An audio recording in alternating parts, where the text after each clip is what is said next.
All right, this is a Morning Cup of Joe featuring DJ Donuts with special guest Dennis Hong right here on the mountain. The first time we've had such a big name. Thanks. In the booth or studio or whatever you want to reference this as. The room with lights and a lot of electrical equipment. Exactly. We are actually currently reading through an article that Dennis wrote called The 6 Deadly Injuries You Think You'd Survive Thanks to Movies. And we have made it to the number one thing on there. And what is that, Dennis? So number one, just to kind of clarify too, I'm not picking on you here, but with Crack the lists, it's not like this is the number one thing. It's just 6 items. Yeah. So you don't have to. We've been doing it wrong. You don't have to build it up to this is the number one. It's not like Dave Letterman. Oh, okay. Yeah. We totally thought it was based on like the most important reason, and same with also their picture articles. There's a few, kind of picture. Yeah, well, based. the picture ones, they do have a winner. There's a rank. So okay. there is a winner, Okay. and those are contests. They're photoplasty contests, Oh, so cool. like photoshopping contests. So they did have like all the ones that made it were good enough to make it, and then they have the winner. So with that, it does say number one is the winner. But with these, we'd like to think that all 6 or 5 or 7 or however items we have, that they all have equal bearing. Okay, we learned something today. We've been doing this wrong. I feel like now. We I have think to we need to read- read from 1 to 6 or whatever. Yeah. So really, it should not matter too much if you read 1 to 6 or 6 to 1. It's just these are 6 things. Good to know. Yeah. I need to rethink my whole life. Yeah. All right, so at number 1. Okay, at number 1 is standing close to lava or anything else intensely hot, and this is something that you see in I'd say in a bunch of movies. I think like Indiana Jones. Episode 3. Oh, yeah. Yes, another Star Wars movie, and again, they use the Force, so of course they can withstand that heat. Right. And then a volcano. I think Volcano was my favorite. I don't know if you guys ever saw that, but growing up in Orange County in LA, that was kind of a big deal because it's a movie about a volcano erupting in LA, and so there's one scene where the lava basically goes into the subway. And for the record, I had no idea they actually had a subway in LA. I found that out last year, actually. Yeah. I grew up there and I had no idea they had a subway system in LA. So it gets into the subway system and the train is wrecked basically. So the I guess the engineer or the driver, I'm not sure what you call them, but we'll just say that. They're not conductor. No, well, he actually drives the conductor. Wait, maybe it is the conductor. Yeah, I don't know. I would think it's the person conductor. sitting in the booth pressing go on the There you go. A person getting paid to sit there and push a button. Yes, and not text on his phone and not be on his phone he to still crash might the do train. that every once in a while. We'll go with that. So he becomes the hero, and you see the lava slowly creeping up under the subway, and so it's like a long train, right? And you see it starts at one end, and it's creeping.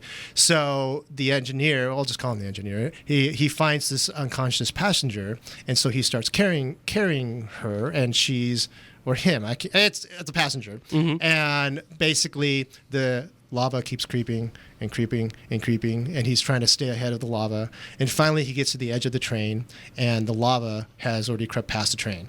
And so there's literally about 5 feet worth of lava that he has to jump through or jump over, and he's carrying a person. So what we see is that the other people, like the rescuers, they're standing on the ground as the lava is flowing towards them, and they're kind of slowly backing up.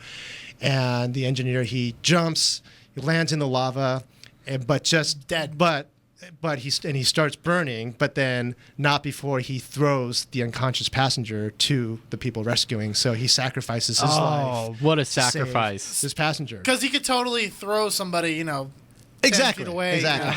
but that's not even the problem. The problem is that if you have free flowing lava like that, it can get up to.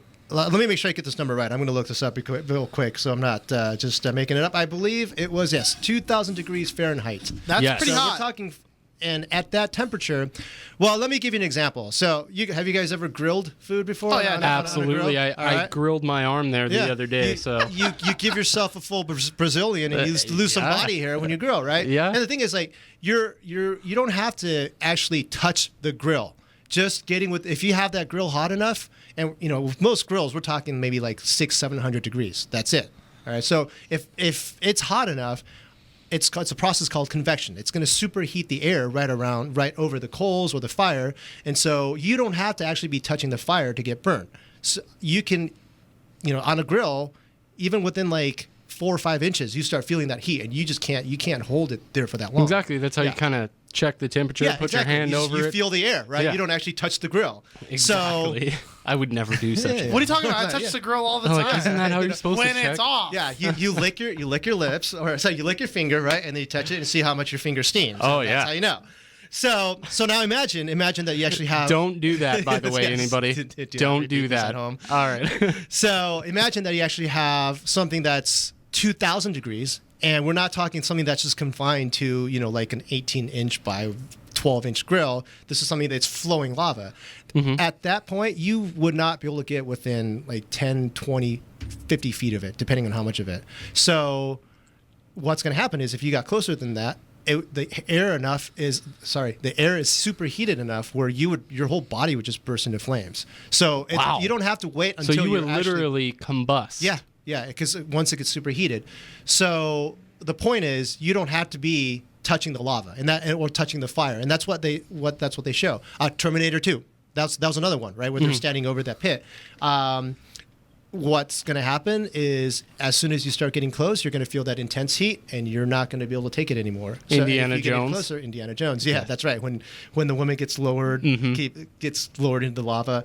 So that's what we would see in real life. Does that take any account to, speaking of Indiana Jones, her hair? Well, she was wearing a lot of hairspray. Yeah, okay. Here's another Michael Jackson reference, right? I don't know if you guys remember in the 80s. Pepsi? His hair caught on fire because he had too much product in his hair. Yes. So to answer your question, honestly, I'm not sure that hair is going to combust any more easily than the rest of your body. Oh, okay. I'm not sure about that, actually. Yeah, I was just curious because Yeah. it reminded me, like, maybe if you got closer and that heat, the Yeah. heat level that was already there, Yeah. maybe your hair would catch first. Yeah. Well, if it's like or- dangling down, it's definitely closer. Yeah. Right. So in that case, maybe.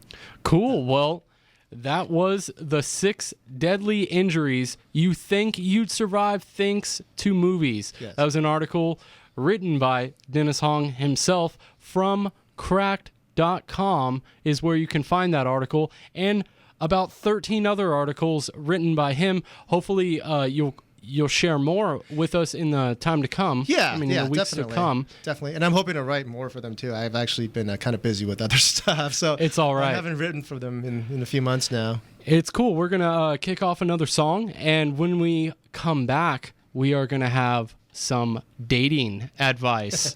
DJ Donuts is going to be paying attention here. Whoa. And all right,